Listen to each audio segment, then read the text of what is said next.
el flujo de caja como herramienta de gestión y evaluación y seguimiento de la parte netamente financiera permite identificar, ¿no? O evaluar, si quieren, el grado de rentabilidad que puede tener nuestro proyecto a partir de los ingresos efectivos y los egresos efectivos. Eh, el flujo de caja tiene estos dos grandes elementos, que es el ingreso efectivo y el egreso efectivo. El ingreso efectivo para hacer flujos de caja toma en cuenta todas las ventas que se hacen de manera que se asumen hacerlas al contado. No se consideran los flujos de caja ventas al crédito o ventas con políticas de descuento, ¿sí? No se acepta eso en el flujo de caja.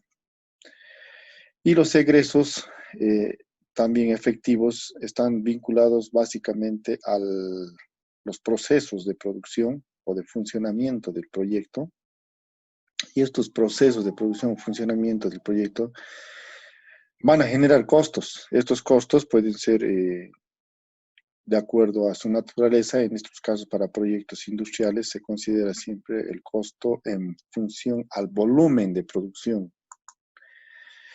Y el volumen de producción, ¿no? Maneja dos tipos de costos, ¿no? Un costo fijo, o también llamado como costos o gastos operativos, ¿sí? Que no es nada más un costo permanente en función al tiempo. Y el costo variable. El costo variable es aquel costo que está en relación directa con la demanda o con la cantidad demandada o la cantidad producida, ¿no?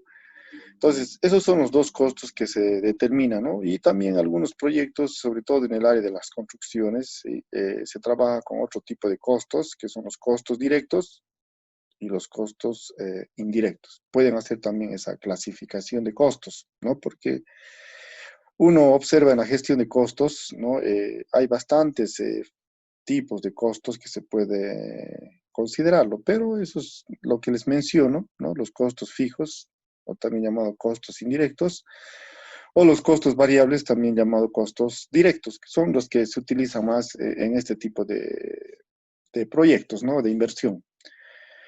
Entonces, pero no solamente son esos costos, ¿sí? O egresos que se toma en cuenta en un flujo de caja, sino que también se toma en cuenta lo que es otros costos, como por ejemplo lo que hemos visto en la anterior clase, ¿no es cierto? Esto que tiene que ver con los costos financieros, ¿no? A través de este simulador, ¿no? Hemos visto que está en relación directa, obviamente, estos costos financieros en relación a una tasa de interés activa, ¿no? ¿Sí? Y que eso nos va a determinar, ¿no es cierto? Una vez considerado esto, a través de este simulador que hemos ya proporcionado en el anterior curso, considerando esta columna, ¿no? Del plan de pagos, que vendría a ser todo el costo financiero, ¿no? Que nos interesa a nosotros, ¿no?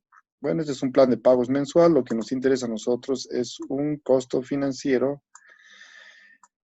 anual, porque el proyecto lo hacemos generalmente para 5 años, ¿no? En proyectos industriales. Pero si alguien está haciendo un proyecto más amplio, hasta 10 años, ya les había propuesto hacer un curso aparte para ver cómo podemos diseñar este simulador, programarlo, ¿no es cierto?, para más tiempo y hacer algunos cambios también que ustedes desean, ¿no? Entonces, en base a estos costos financieros, ¿no? Estos son otros costos financieros que también se va a tomar en cuenta en los flujos de caja.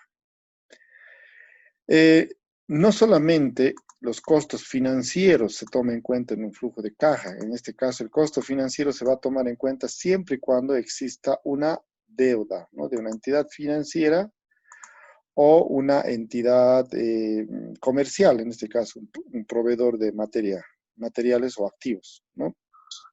Sino que también en los flujos de caja se toma en cuenta otro tipo de salidas o egresos que vienen a ser la parte tributaria, en este caso los impuestos, ¿no? Entonces, también los impuestos van a ir a ser parte de los ingresos, perdón, de los egresos efectivos, ¿no?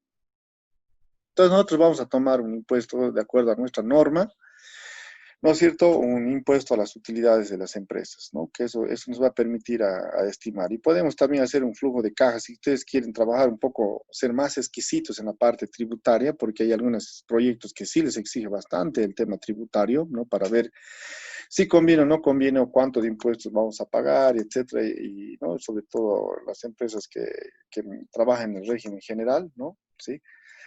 Ya trabajan con un flujo de caja con IVA y en algunos casos hacen una evaluación de flujos de caja sin IVA. Entonces, en esos casos hay que tomar en cuenta también el impuesto al valor agregado, y no solo el impuesto al valor agregado, ¿no?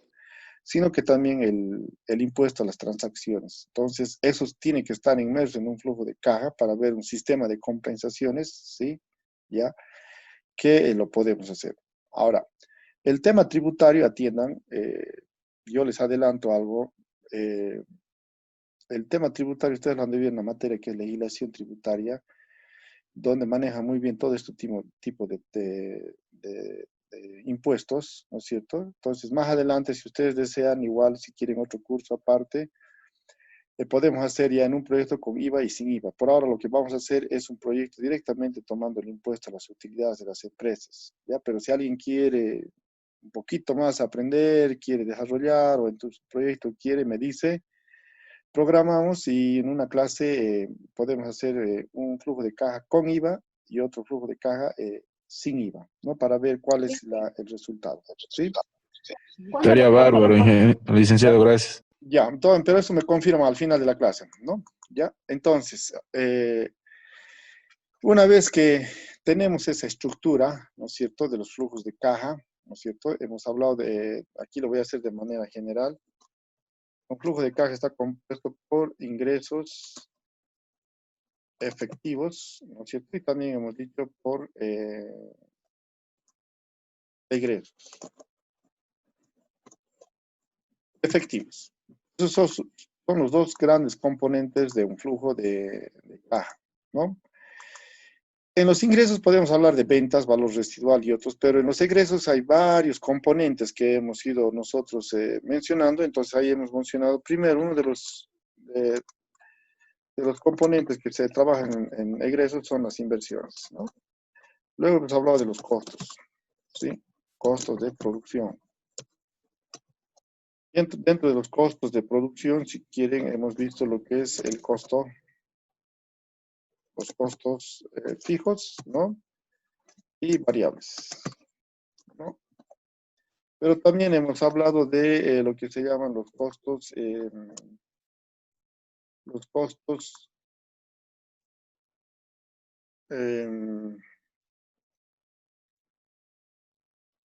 financieros, ¿no? Costos financieros. Esto no es nada más el pago de los intereses, ¿no? ¿Sí? Y también hemos hablado de los impuestos, ¿no? Los impuestos, ¿ya?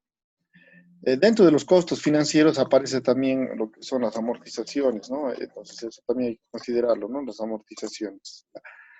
Y en los impuestos, aquí hemos dicho que los impuestos van a ser básicamente lo que vamos a hacer en proyectos 1.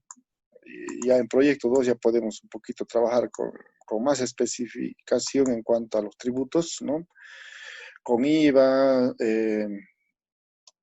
con IT, incluso podemos tomar en cuenta el IC dependiendo del producto, el impuesto al consumo específico, ¿no? O sea, podemos trabajar más, pero por ahora vamos a tomar en cuenta el impuesto a las utilidades, que es el IUE, ¿no?